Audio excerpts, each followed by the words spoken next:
حضرت عوف بن مالک اشجی رضی اللہ تعالیٰ عنہ سے روایت ہے، رسول اللہ صلی اللہ علیہ وآلہ وسلم نے فرمایا، خواب تین قسم کے ہوتے ہیں۔ بعض خواب ڈراؤنے ہوتے ہیں، وہ شیطان کی طرف سے انسان کو پریشان کرنے کے لیے ہوتے ہیں، اور بعض خواب ایسے ہوتے ہیں کہ انسان بیداری کی حالت میں جو کچھ سوچتا رہتا ہے وہی کچھ اسے خواب میں نظر آتا ہے، اور بعض خواب وہ ہیں جو نبوت کا 46واں حصہ ہیں۔ حضرت مسلم بن مشکم رحمۃ اللہ علیہ نے کہا، آپ نے یہ بات رسول اللہ سے براہ راست سنی؟ ہاں، میں نے یہ بات رسول اللہ صلی اللہ علیہ وآلہ وسلم سے خود سنی ہے۔ حضرت جابر بن عبداللہ رضی اللہ تعالیٰ عنہ سے روایت ہے کہ نبی پاک صلی اللہ علیہ وآلہ وسلم نے فرمایا،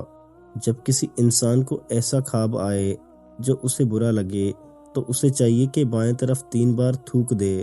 اور 3 بار شیطان سے اللہ کی پناہ مانگے، اور جس پہلو پر لیٹا ہو اسے بدل دے، دوسرے پہلو پر لیٹ کر سو جائے۔ حضرت ابو قتادہ رضی اللہ تعالیٰ عنہ سے روایت ہے کہ نبی پاک صلی اللہ علیہ وآلہ وسلم نے فرمایا،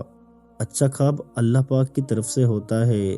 اور برا خواب شیطان کی طرف سے، لہٰذا اگر کسی کو خواب میں ایسی چیز نظر آ جائے جو اسے ناگوار ہو تو اسے چاہیے کہ 3 بار بائیں طرف تھوک دے اور شیطان مردود سے 3 بار اللہ کی پناہ مانگے، اور جس پہلو پر لیٹا ہو اسے بدل دے۔